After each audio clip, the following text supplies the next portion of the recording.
ಮಾರ್ಗಶಿರ ಮಾಸದಲ್ಲಿ ಧನುರ್ಮಾಸವನ್ನು ಆಚರಣೆ ಮಾಡುತ್ತೀವಿ.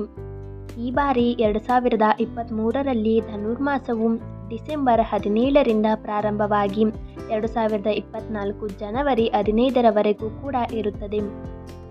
ಸೂರ್ಯನು ಧನುರ್ ರಾಶಿಯನ್ನು ಪ್ರವೇಶಿಸುವ ಮತ್ತು ಅವನೊಂದಿಗೆ ಇರುವ ಮಾಸವನ್ನು ಧನುರ್ಮಾಸ ಎಂದು ಕರೆಯಲಾಗುತ್ತದೆ.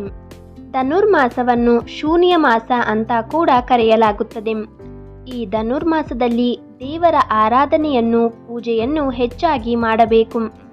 ಈ ಮಾಸದಲ್ಲಿ ಯಾವುದೇ ಶುಭ ಕಾರ್ಯಗಳನ್ನು ಅಂದರೆ ಮದುವೆ, ನಾಮಕರಣ, ಗೃಹ ಪ್ರವೇಶ ಈ ತರಹದ ಶುಭ ಕಾರ್ಯಗಳನ್ನು ಧನುರ್ಮಾಸದಲ್ಲಿ ಮಾಡಲು ನಿಷಿದ್ಧ. ಭಾರತೀಯ ಜ್ಯೋತಿಷ್ಯ ಶಾಸ್ತ್ರದ ಪ್ರಕಾರ ಸೂರ್ಯನು ಪ್ರತಿ ತಿಂಗಳು ಒಂದೊಂದು ರಾಶಿ ಚಿಹ್ನೆಯಲ್ಲಿರುತ್ತಾನೆ.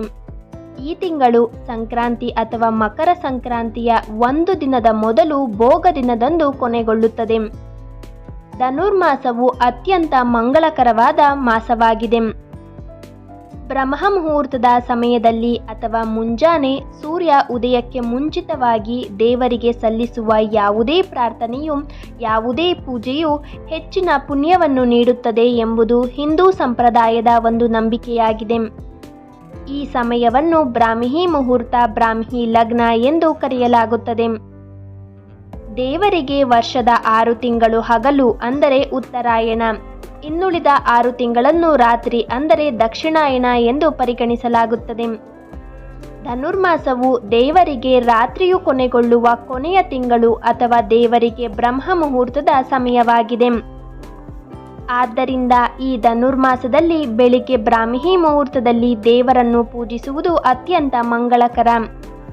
ಸಂಪ್ರದಾಯದ ಪ್ರಕಾರ ದೇವಾನುದೇವತೆಗಳು ಬ್ರಾಹ್ಮಿ ಅಥವಾ ಬ್ರಹ್ಮ ಮುಹೂರ್ತದಲ್ಲಿ ಏಳುತ್ತಾರೆ ಎನ್ನುವ ನಂಬಿಕೆ ಇದೆ.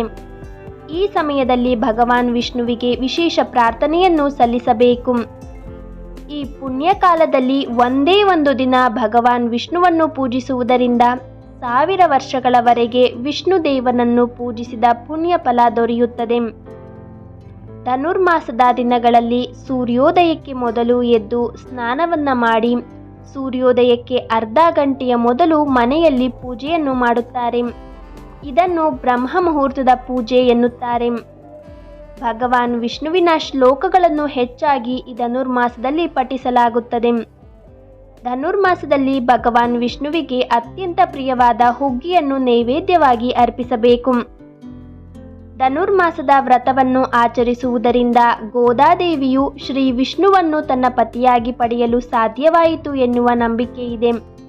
ಆದ್ದರಿಂದ ಅದನ್ನು ಆಚರಿಸುವ ಮಹಿಳೆಗೆ ಉತ್ತಮ ಪತಿ ಸಿಗುತ್ತಾನೆ ಎಂದು ನಂಬಲಾಗಿದೆ. ಕಂಕಣ ಭಾಗ್ಯಕ್ಕಾಗಿ, ಸಂತಾನ ಭಾಗ್ಯಕ್ಕಾಗಿ ಹೆಚ್ಚಾಗಿ ಧನುರ್ಮಾಸದ ಪೂಜೆಯನ್ನು ಮಾಡುತ್ತಾರೆ. ಏನೇ ಸಮಸ್ಯೆಗಳು ಇದ್ದರೂ ಕೂಡ ಧನುರ್ಮಾಸದಲ್ಲಿ ಬೆಳಿಗ್ಗೆ ಬ್ರಾಹ್ಮಿ ಮುಹೂರ್ತದಲ್ಲಿ ಪೂಜೆಯನ್ನು ಮಾಡುವುದರಿಂದ ಎಲ್ಲ ಸಮಸ್ಯೆಗಳಿಗೆ ಪರಿಹಾರ ಸಿಗುತ್ತದೆ. ಈ ನನ್ನ ವಿಡಿಯೋ ನಿಮಗೆಲ್ಲರಿಗೂ ಇಷ್ಟ ಆಗಿದ್ರೆ ಪ್ಲೀಸ್ ಲೈಕ್ ಅಂಡ್ ಸಬ್ಸ್ಕ್ರೈಬ್ ಮಾಡಿ. ಇದೇ ರೀತಿ ಮತ್ತಷ್ಟು ಮಾಹಿತಿಗಳೊಂದಿಗೆ ಮುಂದಿನ ವಿಡಿಯೋದಲ್ಲಿ ಸಿಗೋಣ. ನನ್ನ ಈ ವಿಡಿಯೋ ನೋಡಿರುವ ಎಲ್ಲರಿಗೂ ಕೂಡ ಧನ್ಯವಾದಗಳು.